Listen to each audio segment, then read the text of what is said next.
तर भावा, लाईफमध्ये तुला पण हरल्यासारखं वाटतंय का? तर चल, आज मी तुला माझी स्टोरी सांगणार. लहानपणापासून मला ॲक्टर बनायचं होतं, पण ॲक्टिंग फारशी जमत नव्हती.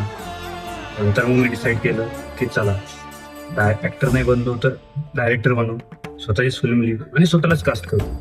नंतर मग मी असिस्टंट डायरेक्टर म्हणून मराठी टेलिव्हिजन सिरीजमध्ये काम केलं, डिरेक्शन शिकलो.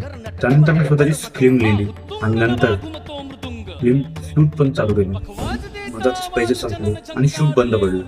त्यानंतर मी 1 वर्ष जॉब केला आणि तेव्हा कळलं, पॅशन फक्त पॅशन पुरेसं नाही, तर पैसा आणि स्किल ह्या दोन्ही गोष्टी महत्त्वाच्या. त्यानंतर मग मी जॉबमध्ये ग्रो करण्यासाठी PGDMला ॲडमिशन घेतली आणि नंतर मला कळलं की माझी इंग्लिश आणि मला बिझनेस नॉलेज या दोन्हीमध्ये कमतरता आहे. नंतर मग मी त्या गोष्टीवर काम करायला सुरुवात केली आणि माझ्या कॉलेजमध्ये 21 दिवस डिसिप्लिन चॅलेंजची स्पर्धा होती. आणि नंतर मी स्वतःला एवढं डिसिप्लिन केलं, त्या चॅलेंजमध्ये मी 1 नंबरवरती आलो.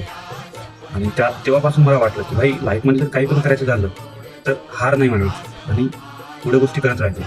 आणि आता माझी इंटर्नशिप हल्दीराममध्ये लागलेली आहे आणि पुढच्या 90 दिवसात मी स्वतःला एवढं इम्प्रूव्ह करणार आहे की माझ्या कॉलेजमधले मुलं पण म्हणतील की भाई, या मुलाला क्लासमध्ये तर काही येत नव्हतं, पण इंटर्नशिप नंतर हा मुलगा एकदम आणि स्वतःला खूप इम्प्रूव्हमेंट केलं. आणि तुला पण असं इम्प्रूव्हमेंट करायचं असेल तर ही 90 दिवसाची सिरीज बघायला विसरू नकोस. तर भेटूया पुढच्या ब्लॉग.